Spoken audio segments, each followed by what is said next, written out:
कहानी की शुरुआत घने जंगल से होती है, जहां एक आदिवासी कबीला शिकार करने के लिए निकला होता है। ये लोग आज भी बहुत पुराने तरीकों से शिकार करते हैं, इसीलिए पूरे जंगल में जगह जगह फंदे लगाए गए होते हैं। तभी अचानक एक जंगली सुअर का पैर उन फंदों में से एक से टकरा जाता है और अगले ही पल एक भारी लकड़ी का तना तेजी से ऊपर की ओर उछलता है, जिसमें कई नुकीली लकड़ियां लगी होती हैं। वह सीधा सुअर के शरीर में धंस जाता है और वहीं उसकी मौत हो जाती है। कुछ ही देर बाद कबीले के लोग हंसते हुए अपने शिकार के पास पहुंचते हैं, लेकिन उन्हें जरा भी अंदाजा नहीं होता कि कुछ ही समय में उनके पूरे कबीले पर मौत टूटने वाली है। इसके बाद वे वहीं बैठकर उस सुअर को काटना शुरू कर देते हैं। सभी लोग आपस में हंसी मजाक करते हुए शिकार की तैयारी कर रहे होते हैं। ये कबीला काफी खुशमिजाज और मस्ती करने वाला होता है, लेकिन तभी उनमें से एक बहादुर शिकारी, जिसका नाम जैगुआर पाव होता है, अचानक महसूस करता है कि झाड़ियों के पीछे कोई छिपा हुआ है। वह सावधानी से खड़ा होकर उस दिशा में देखने लगा है और जोर से पूछता है, तुम्हें क्या चाहिए? अगले ही पल झाड़ियों के पीछे से कुछ आदिवासी बाहर आते हैं। वे उनके सामने 4 बड़ी बड़ी मछलियां रख देते हैं और कहते हैं कि वे यहाँ से गुजरना चाहते हैं। बदले में कबीले के लोग भी अपने अभी किए गए शिकार का कुछ हिस्सा उन्हें दे देते हैं। दरअसल ये सब उनके पुराने रीति रिवाजों का हिस्सा होता है। लेकिन तभी झाड़ियों के पीछे से ऐसी और भी कई आदिवासी बाहर निकल आते हैं। अब वे सब वहाँ से आगे जाने लगते हैं, लेकिन तभी जैगुआर पाव देखता है कि उनमें से कई लोग घायल हैं और काफी डरे हुए भी लग रहे हैं। वह उनसे पूछता है, आखिर तुम्हारे साथ क्या हुआ है? तभी उनमें से एक आदमी बताता है कि उनका पूरा कबीला तबाह हो चुका है और अब वे कहीं दूर जाकर एक नई शुरुआत करने के लिए जा रहे हैं। यह सुनकर जैगुआर पाव उनके पीछे जाने लगता है, क्योंकि वह जानना चाहता है कि आखिर उनके साथ क्या हुआ था। लेकिन तभी उसके पिता, जो उनके कबीले के सरदार भी होते हैं, उसे रोक देते हैं और कहते हैं, उनके पीछे मत जाओ। फिर भी जैगुआर पाव अंदर ही अंदर बेचैन हो जाता है। उसे साफ महसूस हो रहा होता है कि जंगल में कुछ बहुत गलत हो चुका है। इसके बाद वे सभी वापस अपने कबीले में लौट आते हैं। कबीले का माहौल पहले की तरह खुशहाल दिखाई देता है। लोग हंसी मजाक करते हुए अपने अपने काम में लगे रहते हैं, लेकिन जैगुआर पाव के मन में सुबह की घटना बार बार घूम रही होती है। रात होने पर वह अपने परिवार के साथ सो रहा होता है। तभी अचानक कुत्तों के भौंकने की आवाज सुनकर उसकी आंख खुल जाती है। उसे तुरंत एहसास हो जाता है कि बाहर कुछ अजीब हलचल हो रही है। वैसे भी सुबह जिन घायल आदिवासियों से वह मिला था, उसी वजह से वह पहले से ही थोड़ा घबराया हुआ होता है। अगले ही पल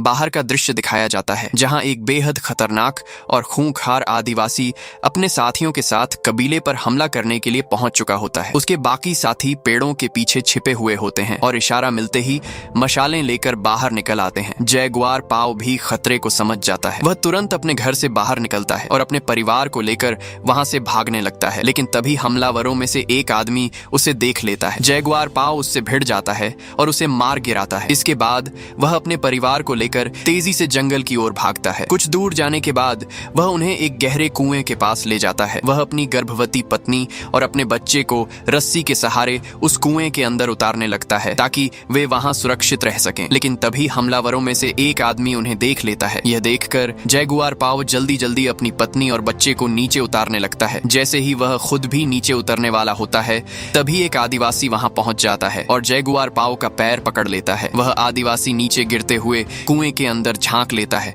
और देख लेता है कि जैगुआर की पत्नी और उसका बच्चा अंदर छिपे हुए हैं। लेकिन इससे पहले कि वह किसी और को यह बता पाता, जैगुआर पाव उसे नीचे खींच लेता है और वह आदमी सीधे कुएं में गिर जाता है। अब जैगुआर पाव अपनी पत्नी और बच्चे से कहता है कि उसे अपने लोगों की मदद करने के लिए वापस जाना होगा। उसकी पत्नी उसे जाने से मना करती है, लेकिन जैगुआर पाव उससे कहता है, मैं वादा करता हूँ, मैं वापस जरूर आऊंगा। इसके बाद जैगुआर पाव वापस अपने कबीले की ओर दौड़ पड़ता है ताकि अपने लोगों की मदद कर सके। वहां पहुंचते ही वह कई हमलावरों से भिड़ जाता है। वह पूरी बहादुरी से लड़ता है और एक आदमी के चाकू को पकड़कर उसी के खिलाफ मोड़ देता है। लेकिन तभी हमलावरों का सरदार वहां पहुंच जाता है। वह अपने आदमियों को आदेश देता है कि जैगुआर को जिंदा पकड़ा जाए, क्योंकि उसे उसकी जरूरत है। इसी दौरान जैगुआर के पिता भी हमलावरों से लड़ रहे होते हैं। तभी जैगुआर का छोटा बेटा डर के मारे चिल्ला उठता है और कहता है, दादाजी मुझे माफ कर दो। यह बात हमलावरों का सरदार सुन लेता है और तुरंत समझ जाता है कि यह आदमी जैगुआर का पिता है, इसलिए वह जानबूझकर जैगुआर के सामने ही उसके पिता को मार देता है। अपने पिता की मौत देखकर जैगुआर पाव गुस्से से भर जाता है, लेकिन तभी सरदार उस पर जोरदार वार करता है और जैगुआर बेहोश होकर गिर पड़ता है। जब उसे होश आता है तो वह देखता है कि उसके बाकी साथी भी पकड़ लिए गए हैं और सभी को कैदियों की तरह बांधकर ले जाया जा रहा है। जैगुआर पाव दूर उस दिशा में देखता है जहां वह कुआं था, जिसमें उसकी पत्नी और उसका बेटा छिपे हुए थे। हमलावर उस कुएं के पास भी पहुंचते हैं और रस्सी से अंदर झांक कर देखते हैं, लेकिन उन्हें वहां कोई दिखाई नहीं देता। दरअसल जैगुआर की पत्नी और उसका बेटा कुएं के अंदर एक बड़े पत्थर के पीछे छिपे हुए होते हैं, इसलिए हमलावर उन्हें देख देख नहीं पाते। इसके बाद हमलावर सभी कैदियों को बांधकर अपने साथ ले जाते हैं। रास्ते में उन्हें वही लोग भी मिलते हैं जो सुबह उनसे मिले थे और जिन्होंने उन्हें मछलियां दी थी। दरअसल वे लोग अपना कबीला छोड़कर किसी दूसरी जगह नई जिंदगी शुरू करने जा रहे थे, लेकिन अब उन खूंखार आदिवासियों ने उन्हें भी पकड़ लिया था। इसके बाद सभी कैदियों को एक लंबे और खतरनाक सफर पर ले जाया जाता है। इस सफर में उन्हें कई नदियां पार करनी पड़ती हैं और ऊंची ऊंची पहाड़ियों से होकर गुजरना पड़ता है। काफी लंबा और थका देने वाला सफर तय करने के बाद वे लोग एक ऐसे इलाके में पहुंचते हैं जहां चारों तरफ तबाही के निशान दिखाई देते हैं। वहां जमीन पर बहुत सारी लाशें पड़ी होती हैं। ये देखकर समझ में आता है कि यहाँ किसी भयानक बीमारी ने बहुत सारे लोगों की जान ले ली है। उसी जगह एक छोटी बच्ची आदिवासियों को देखकर कहती है, बहुत जल्द एक पवित्र समय आने वाला है और उसके बाद तुम सब हमेशा के लिए खत्म हो जाओगे। लेकिन वे लोग उसकी बात को नजरअंदाज कर देते हैं और कैदियों को आगे ले जाते हैं। कुछ समय बाद वे लोग एक बड़े गांव में पहुंचते हैं। वहां बहुत सारे मजदूर काम कर रहे होते हैं और उनकी हालत बेहद खराब होती है। फिर भी उन्हें मजबूरी में काम करना पड़ता है और उन्हें वहां से जाने नहीं दिया जाता। इसके बाद कैदियों को और आगे ले जाया जाता है। कुछ देर बाद वे लोग एक बड़े गांव में पहुंचते हैं जहां कबीले का सरदार, जिसने इन सभी लोगों को पकड़ कर लाया था, एक आदमी से बात करता है और पूछता है कितने आदमी पकड़े गए हैं। वह आदमी जवाब देता है, गिनती तो मेरा बेटा बताएगा, लेकिन इस बार पैसे अच्छे मिलने चाहिए। तभी समझ में आता है कि ये लोग इंसानों को पकड़कर यहाँ बेचने के लिए लाते हैं। सबसे पहले बंधी हुई औरतों को अलग कर दिया जाता है और उनकी बोली लगाई जाती है। लोग पैसे देकर उन्हें खरीदने लगते हैं। इसके बाद आदमियों को आगे ले जाया जाता है जहाँ बहुत बड़ी भीड़ जमा होती है। दरअसल वहाँ पुरानी मान्यताओं के कारण इंसानों की बलि दी जाती है। अब बारी जैगुआर पाव की आती है। उसे भी मंदिर की ऊंची सीढ़ियों पर ले जाया जाता है ताकि देवताओं को खुश करने के लिए उसकी बलि दी जा सके। लेकिन जैसे ही उसकी बलि दी जाने वाली होती है, अचानक आसमान में अंधेरा छा जाता है और सूर्य ग्रहण हो जाता है। चारों तरफ अंधेरा फैल जाता है और वहाँ मौजूद सभी लोग डर के मारे प्रार्थना करने लगते हैं। सूर्य ग्रहण खत्म होने के बाद कैदियों को वहाँ से दूसरी जगह ले जाया जाता है। अब उन्हें एक खुले मैदान में लाया जाता है जिसके दूसरी तरफ घनी झाड़ियां होती हैं। कैदियों से कहा जाता है, अगर आप अपनी जान बचाना चाहते हैं तो उस जंगल की तरफ भाग जाओ। लेकिन असल में यह कोई मौका नहीं होता, बल्कि यह उनके लिए एक क्रूर खेल होता है। सरदार का बेटा और उसके साथी कैदियों को एक एक करके दौड़ने के लिए मजबूर करते हैं और फिर उन पर तीर चलाते हैं। जैगुआर पाव के साथ उसका एक साथी भी दौड़ रहा होता है, लेकिन कुछ ही पलों बाद एक तीर उसके शरीर के आर पार हो जाता है और वह वहीं मर जाता है। जैगुआर पाव किसी तरह वहां से बच निकलता है और तेजी से जंगल की ओर भागने लगता है। इस दौरान वह घायल भी हो जाता है। भागते भागते वह एक गिरे हुए बड़े पेड़ पर चढ़ जाता है और वहीं छिप जाता है। इसी बीच सरदार का बेटा मारा जाता है। यह देखकर कबीले का सरदार गुस्से से पागल हो जाता है और वह किसी भी कीमत पर जैगुआर पाव को मारना चाहता है। इसलिए वह अपने आदमियों के साथ जैगुआर का पीछा करना शुरू कर देता है। कुछ देर बाद वे सभी उसी गिरे हुए पेड़ के नीचे से गुजरते हैं जिसके ऊपर जैगुआर पाव छिपा हुआ होता है। थोड़ी दूर जाने के बाद सरदार की नजर अपने एक आदमी के कंधे पर पड़े खून पर जाती है, लेकिन वह खून उसका नहीं होता। यहीं से उसे समझ में आ जाता है कि जैगुआर कहीं आसपास ही छिपा हुआ है। इसलिए वे लोग तुरंत वापस लौटते हैं और उसे ढूंढना शुरू कर देते हैं। उधर पेड़ के ऊपर छिपा जैगुआर यह सब देख रहा होता है। तभी उसकी नजर पास बैठे एक छोटे जैगुआर के बच्चे पर पड़ती है और कुछ ही पलों बाद उसकी माँ भी वहां पहुंच जाती है। अब वहां रुकना खतरे से खाली नहीं था, इसलिए जैगुआर तुरंत पेड़ से कूदता है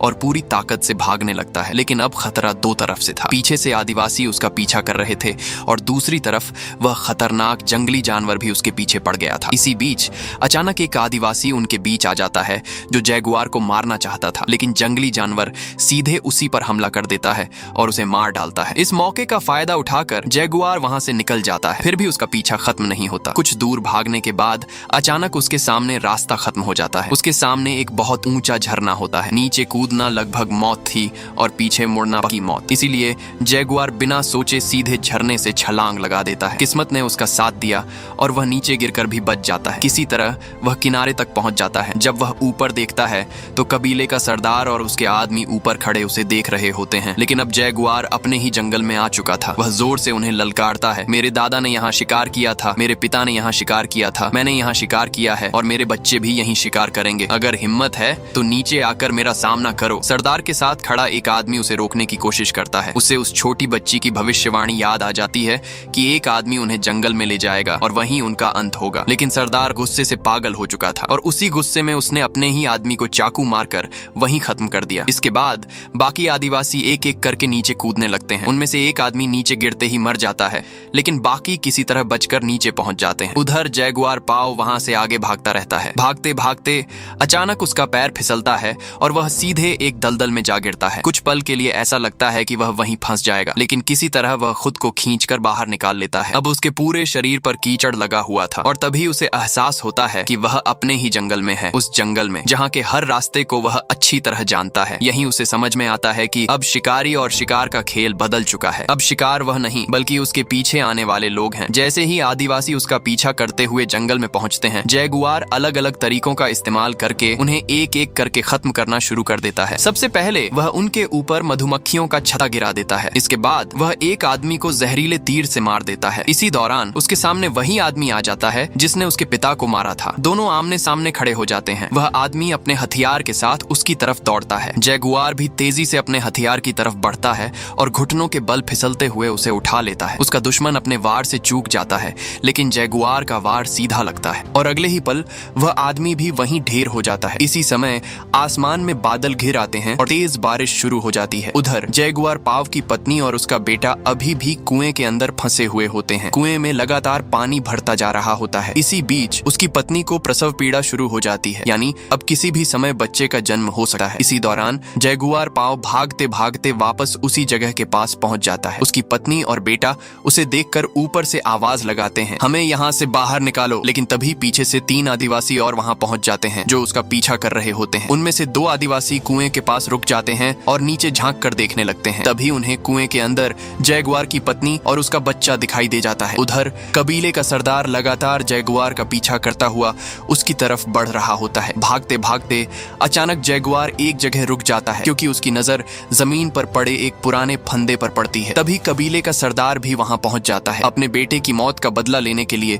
वह दूर से ही जैगुआर पर तीर चला देता है। तीर सीधे जैगुआर के शरीर में जा लगता है और वह घायल हो जाता है, लेकिन फिर भी जैगुआर खड़ा होकर उसे ललकारता है। सरदार अपना धनुष नीचे फेंक देता है और चाकू निकालकर उसकी तरफ दौड़ पड़ता है, लेकिन जैसे ही वह आगे बढ़ता है उसका पैर जमीन पर लगे उसी फंदे से टकरा जाता है। दरअसल यह वही फंदा होता है जो जैगुआर और उसके कबीले के लोग जानवरों के शिकार के लिए लगाया करते थे। ठीक वैसे ही जैसे कहानी की शुरुआत में उन्होंने एक सूअर को मारा था। जैसे ही सरदार का पैर उस फंदे से टकराता है, सामने से एक बड़ा लकड़ी का तना तेजी से उसकी तरफ आता है जिसमें नुकीली लकड़ियां लगी होती हैं। वह तना सरदार के शरीर को चीरते हुए आर पार निकल जाता है और इसी के साथ उसका अंत हो जाता है। लेकिन जैगुआर पाव को अभी भी भागना पड़ता है क्योंकि बाकी 2 आदिवासी अभी भी उसकी तरफ आ रहे होते हैं। उधर कुएं के अंदर पानी लगातार भरता जा रहा होता है और उसी पानी में जैगुआर की पत्नी एक बच्चे को जन्म दे देती है। इसी बीच जैगुआर पाव भागते भागते समुद्र के किनारे पहुंच जाता है। वह हैरानी से समुद्र की तरफ देखने लगता है। थोड़ी देर बाद वे 2 आदिवासी भी वहां पहुंच जाते हैं जो उसे मारना चाहते थे, लेकिन वे भी रुक जाते हैं और समुद्र की तरफ देखने लगते हैं। समुद्र में अब बहुत बड़े बड़े जहाज दिखाई देते हैं। वे किनारे के पास लंगर डाल रहे होते हैं और छोटी छोटी कश्तियों में लोग उस जमीन की तरफ आ रहे होते हैं। इसी मौके का फायदा उठाकर जैगुआर पाव वहां से भाग जाता है और वापस अपने परिवार के पास पहुंच जाता है। वह अपनी पत्नी और बच्चों को कुएं से बाहर निकालकर उन्हें बचा लेता है। फिल्म के अंत में दिखाया जाता है कि जैगुआर पाव आखिरकार अपने परिवार के पास लौट आता है। वह अपनी पत्नी और बच्चों को कुएं से बाहर निकालता है